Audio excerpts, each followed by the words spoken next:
Alright, this is Dr. Butler. I am going to be doing example practice number 2 on page 693. I'm going to be practice number 2. So I encourage you to try to solve that, see if you can get it on your own, and if you can't, come back to this video and see the solution.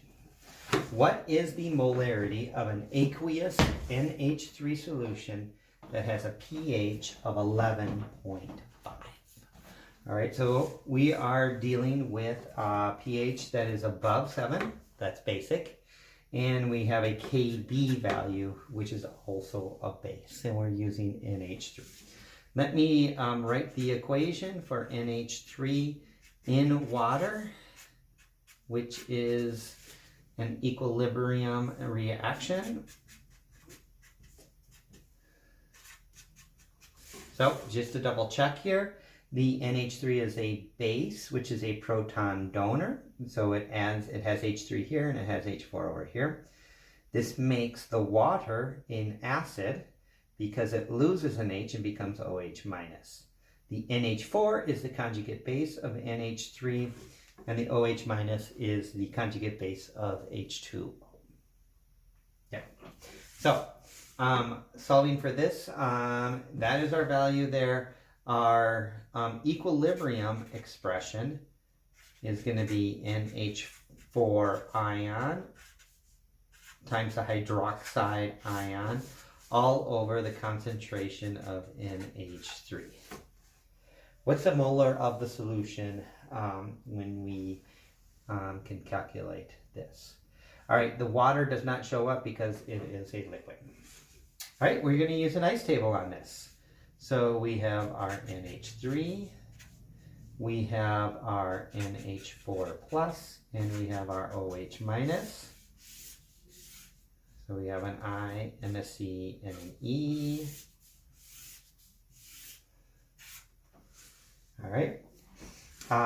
What we know is we want to find the molarity of our solution, and which is the initial molarity of the NH3. When it says molarity of the solution, it's not saying what the molarity of the NH3 is, but the molarity of the solution. What do we know? We know the pH is 11.7.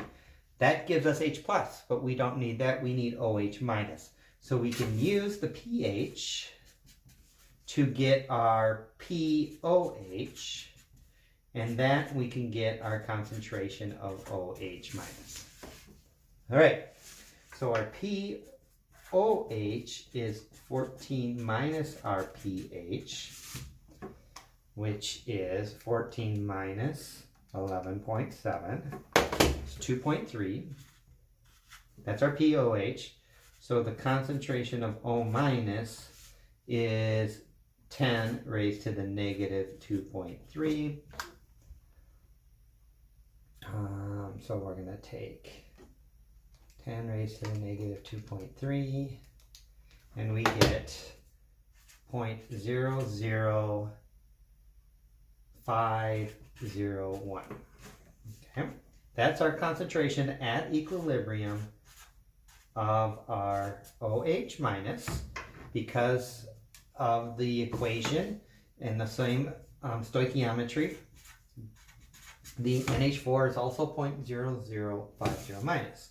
They start out at 0, we plus X on each one of these things. And so our value for X is 0.00501.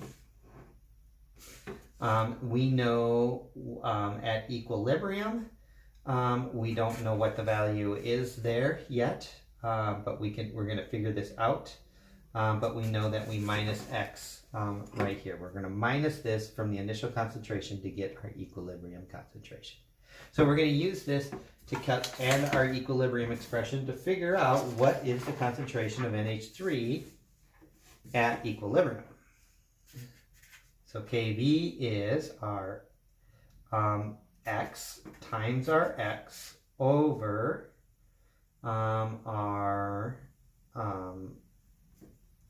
the concentration of NH3. And we want to find out what that concentration of NH3 is. So the concentration of NH3 is x squared divided by Kb. X is 0.00501. Kb is 1.8 times 10 to the negative 5. So I'm going to write these numbers in here. 0.00501 divided by 1.8 times 10 to the negative 5. Oh, that's squared. And we can calculate that. I already have this here. Squared divided by 1.8 to the negative 5 gives us a value of 1.40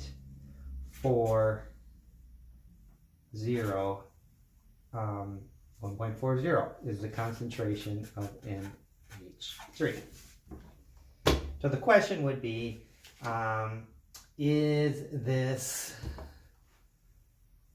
double check, that looks a little high, but I think everything was done right.